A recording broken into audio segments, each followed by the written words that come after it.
When dealing with motor branch circuits, the National Electrical Code, or NEC, provides specific guidelines regarding the minimum wire size. For motor branch circuits that do not exceed 50 feet in length and do not contain a splice, 16 American wire gauge, or AUG, is the minimum size permitted. This is detailed in NEC Article 430.22 and Table 430.5a. However, it's crucial to understand that the 50-foot limitation applies specifically to the portion of the circuit outside the cable tray. The portion of the circuit within the cable tray has different considerations. Article 392.8 of the NEC addresses the use of cable trays for supporting various types of circuits, including Class 1, Class 2, and Class 3 circuits. It states that the wiring methods outlined in Chapter 3 of the NEC must be followed. This means that for the section of the motor circuit inside the cable tray, 16 AWG cable can be acceptable, depending on other factors like ampacity and voltage drop. Conversely, for the part of the circuit extending from the cable tray to the motor itself, 14 AWG cable is generally the required minimum size. Furthermore, NEC Articles 400.8 and 400.12 provide additional regulations regarding flexible cores and cables, which may be relevant depending on the specific installation. To summarize the requirements, firstly, you must determine the total length of the motor branch circuit. Secondly, if the circuit does not exceed 50 feet and contains no splices, 16 AWG may be permissible as the minimum size. Thirdly, this 50-foot limit only applies to the portion of the circuit external to the cable tray.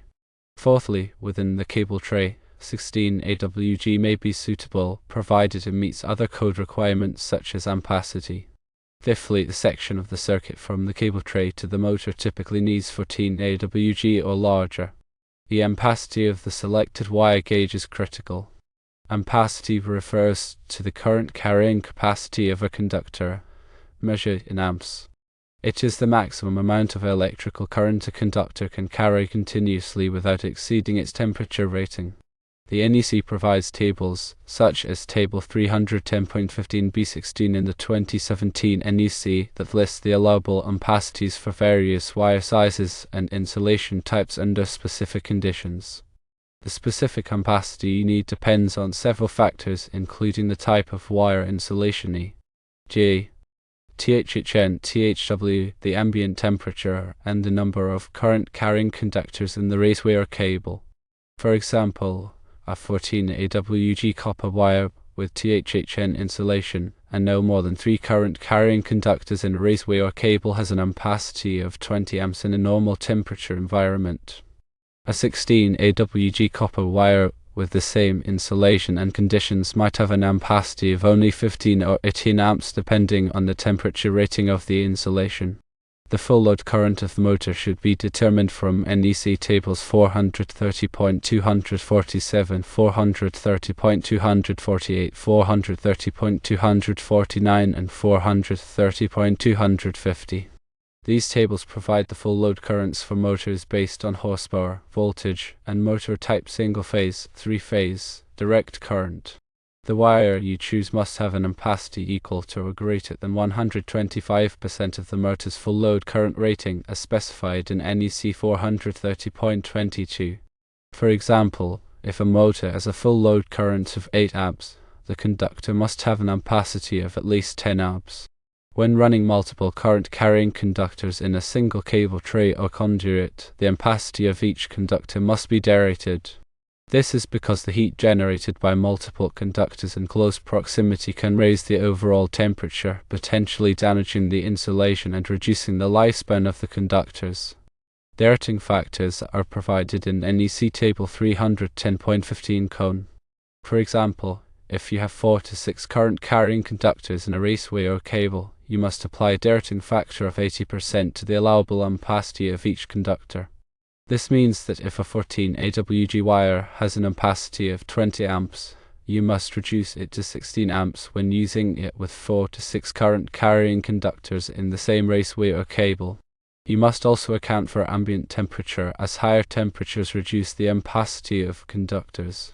Correction factors for ambient temperatures above 30 degrees Celsius or 86 degrees Fahrenheit, are provided in NEC Table 310.15 Kern. These correction factors are multipliers that reduce the allowable ampacity based on the ambient temperature. For example, if the ambient temperature is 40 degrees Celsius, or 104 degrees Fahrenheit, and the conductor has a temperature rating of 75 degrees Celsius, you might need to apply a correction factor of 0.88 to the allowable ampacity. This would reduce the ampacity of a 20 amp conductor to 17.6 amps. Voltage drop is the reduction in voltage that occurs along a conductor due to its impedance, which includes resistance and reactance. Excessive voltage drop can cause equipment to operate inefficiently or even fail. The NEC recommends limiting voltage drop to 5% for feeders and branch circuits combined, with no more than 3% voltage drop in any branch circuits. The formula for calculating voltage drop is voltage drop equals current times impedance. For alternating current circuits, the impedance includes both resistance and reactance, while for direct current circuits, it is primarily resistance. To minimize voltage drop, use larger conductors, shorten the length of the circuit, or reduce the current. The resistance of a conductor is determined by its material, length, and cross-sectional area. Copper has a lower resistance than aluminum, making it a better conductor. The longer the conductor, the higher the resistance and the larger the voltage drop. The larger the cross-sectional area of the conductor, the lower the resistance and the smaller the voltage drop. The NEC provides tables that list the resistance and reactance values for different types and sizes of conductors.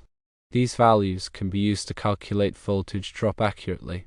Reactance is the opposition to the flow of alternating current caused by inductance and capacitance in the circuit. Inductance is created by magnetic fields around conductors, while capacitance is created by electrical fields between conductors. Reactance increases with frequency in conductor spacing. In motor circuits, inductance is the primary contributor to reactance. To reduce reactance, minimize conductor spacing and use conductors with low inductance values. Always consult the latest edition of the NEC and local electrical codes for specific requirements and regulations. These codes are updated regularly to reflect new technologies and safety practices. Additionally, consult with a qualified electrical engineer or licensed electrician to ensure that your wiring methods meet all applicable standards and are safe for your application. The NEC provides guidelines for the physical protection of conductors. Article 300.4 covers protection against physical damage. When conductors leave a cable tray and transition to a motor, they are more susceptible to physical damage from impacts, abrasion, and other hazards. The NEC requires that conductors be protected from physical damage using appropriate methods such as conduit, flexible metal conduit, or other approved means. The type of protection required depends on the location and the level of risk. In areas where conductors are exposed to severe physical damage, rigid metal conduit or intermediate metal conduit may be necessary. In less hazardous areas, flexible metal conduit or liquid-tight flexible metal conduit may be sufficient. The distance that conductors can run unprotected from a cable tray to a motor depends on local codes and the specific installation conditions. Some jurisdictions may allow a short length of unprotected cable, while others may require full mechanical protection for the entire run.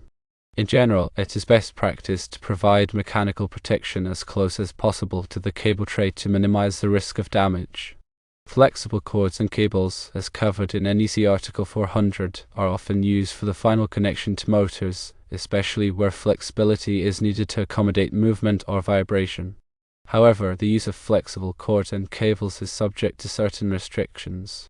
NEC 400.8 specifies where flexible cords and cables are prohibited, such as where they are run through holes in walls, ceilings, or floors, where they are fastened to building surfaces, or where they are concealed behind building walls, ceilings, or floors. NEC 400.12 specifies the ampacity of flexible cords and cables based on their size and type. It is essential to select a flexible cord or cable with sufficient ampacity for the motor load.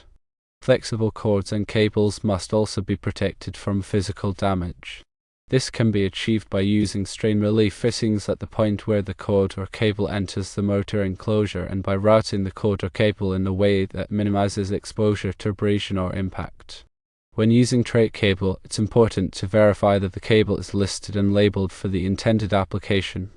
Tray cable, designated as TC, is designed for use in cable trays and is typically constructed with a flame-retardant outer jacket and conductors that are suitable for wet or dry locations.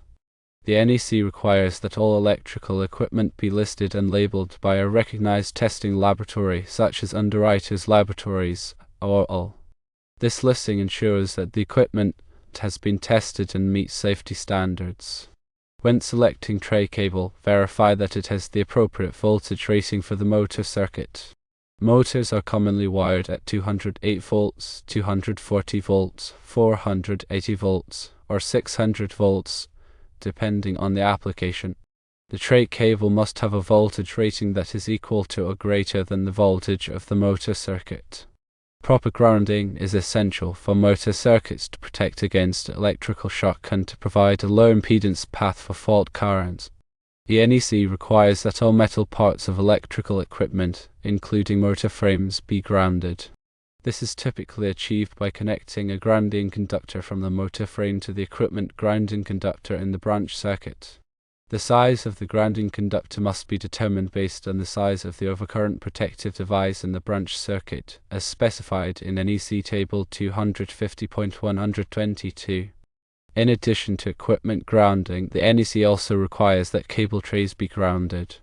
This is typically achieved by bonding the cable tray to the building's grounding electrode system. Proper grounding helps to ensure that fault currents are safely conducted back to the source, tripping the overcurrent protective device and energizing the circuit. The overcurrent protection for motor branch circuits is typically provided by fuses or circuit breakers. The size of the overcurrent protective device must be selected based on the motor's full load current rating and the type of motor.